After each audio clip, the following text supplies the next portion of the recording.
I'm Gwen Preston of Resource Maven. We're here at the Metals Investor Forum in Toronto in March, and I'm joined by Chris Taylor of Great Bear Resources. Thanks for finding the time. You're a busy fellow these days. Oh, good Lord. Thanks, Gwen. Thank you for finding the time to speak with me. Absolutely. So I wanted to start by talking about the consistency of what you're hitting at the Dixie project. So we're talking about Red Lake. Red Lake is this phenomenal gold district that has these incredibly high-grade structures, but the structures are usually narrow and hard to hit. Yep. So historically, we've expected people to sort of miss with half their holes when they're drilling something that they know a fair bit about.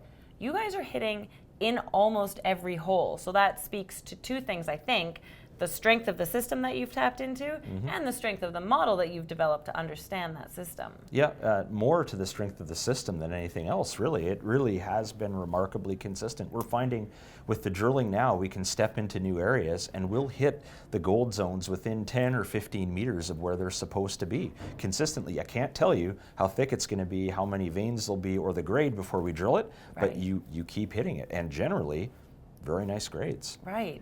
And so I think the most important part of the story right now that I want to talk about is what that means from here. Because I'm sure people, I know investors or subscribers to me have been like, thank you for Great Bear, it was such a great ride. And I'm like, I still own a lot of stock because you're just getting started in this model that we're talking about. There's a lot of X's still on that model that you want to test. Well, that's part of that is a consequence of, I guess, two things, and I'll try to remember both of these. So the first one is that new discoveries like this, they don't happen very often. People are not used to them in our business. There's a lot of rehashing of old projects. I know there was gold on our project before, but there wasn't all these high-grade discoveries. It's a new discovery. Sure. The other one is our share structure and what that means for share price, right? Yes. So we have a very unusually tight share structure, and that means that we're leveraged for a lot of price appreciation when we have good news. So we went last year from 30 cents to now $3.50 or so, and the market cap is up to about $130 million in market cap. But really, most companies in our position would have hundreds of millions of shares out by now. We've got 38 million shares out, right?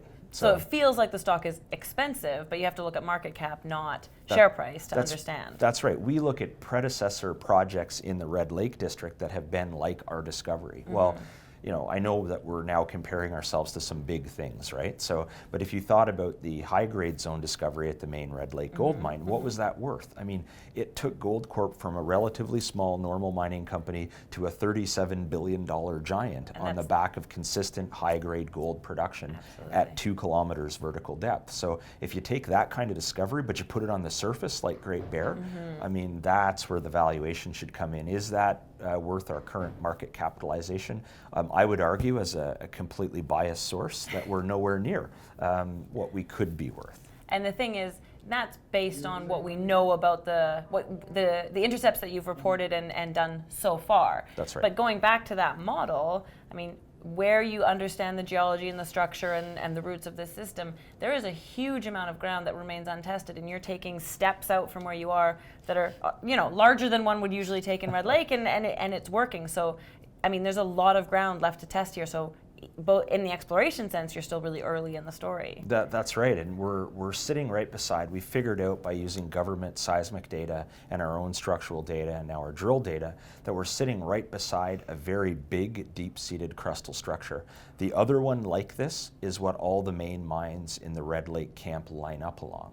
Right, so that's over 50 million ounces, 50 million ounces of gold resources and over 30 million ounces of production. I'm not saying we have that, right? It'd be great if we did. That would be absolutely phenomenal. That'd be great, But our project is 25 kilometers long, lined up along one of those structures and lined up along the folded rocks that are on the hanging wall side of it, that those folds tend to be what controls gold in the district. So it's exactly what you just said, Gwen. I don't know how many zones there's going to be across that big project, but even if we just focused in very tightly on the areas we already know about, I think the size potential is already very good. Absolutely, yeah. So now I'm sure just as a geologist, you're a little bit torn/excited about what to do. Do you focus on the discoveries that you have and really sort of showing what they are and how deep they go, or do you keep stepping out? I mean, you've got sort of 10 kilometers of ground that you want to poke holes into. Well, both, really. That's why we have multiple drill rigs now. So we brought in a second rig a couple weeks ago. So that's gone, it's gone very well technically I'm sure there'll be results in the near future.